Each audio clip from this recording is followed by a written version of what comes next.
Have you ever looked at your paycheck, then at your bills, and wondered, where does all the money go? You're not alone. Many of us feel like we're running on a financial treadmill, earning more than our parents ever did, yet still feeling completely broke.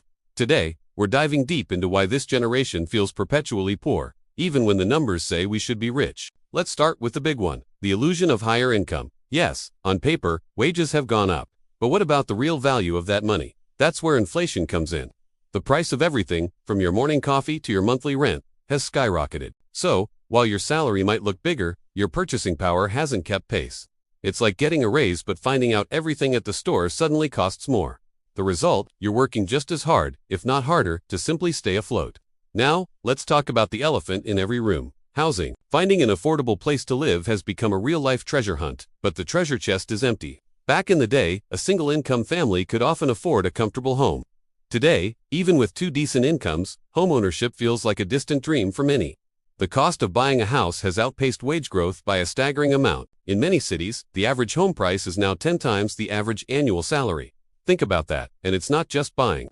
Renting is a nightmare too. Rent prices have soared, eating up a huge chunk of our paychecks before we've even thought about groceries. This constant housing stress puts immense pressure on our finances and our well-being. And for many, the financial hurdles started long before the first rent check was due. I'm talking about student loans. Higher education is often pitched as the key to a better future, but it comes with a hefty price tag. The cost of college has exploded over the past few decades. Millions of us are starting our careers not at zero, but deep in the negative, saddled with tens or even hundreds of thousands of dollars in debt.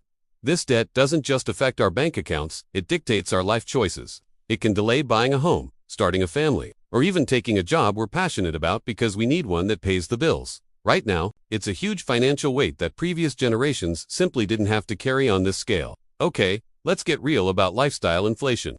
We live in a world of curated Instagram feeds and TikTok hauls. It's never been easier to see what everyone else has, and the pressure to keep up is intense. We're constantly bombarded with images of the perfect life, the latest gadgets, trendy clothes, exotic vacations. This isn't just about peer pressure, it's a societal shift.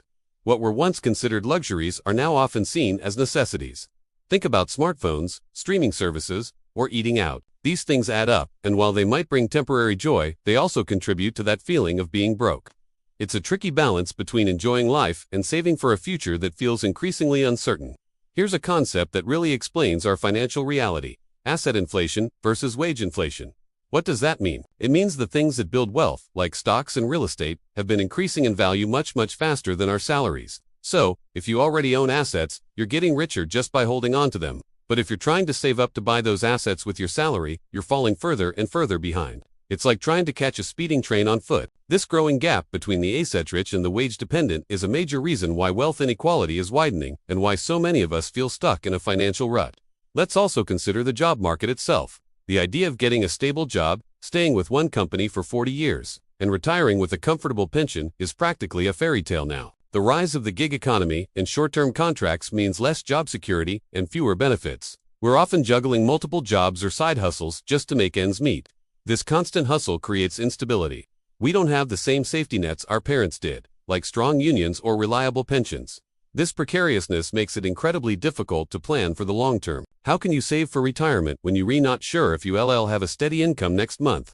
Finally, let's talk about the psychological impact of all this. Constantly worrying about money is exhausting. It leads to stress, anxiety, and a feeling of hopelessness. This financial anxiety can affect our relationships, our mental health, and our overall quality of life. When you feel like you're doing everything right, you got the degree, you got the job, but you're still struggling, it's easy to feel like a failure. But it's crucial to remember that this is a systemic issue, not a personal failing. You are not alone in this struggle. Millions of people are feeling the exact same way. So, what's the takeaway? It's not that you're bad with money. The game has changed. The cost of living has soared. Debt has become a prerequisite for opportunity, and the traditional paths to financial security have eroded. We're navigating a much more complex and challenging economic landscape. Recognizing these systemic issues is the first step. It helps us shift the blame from ourselves to the larger forces at play, and it empowers us to have honest conversations about money, to support each other, and to advocate for changes that could create a more equitable future for everyone. Thank you so much for watching. If this video resonated with you, please give it a thumbs up and share it with someone who might need to hear it. And don't forget to subscribe for more conversations like this. See you in the next one.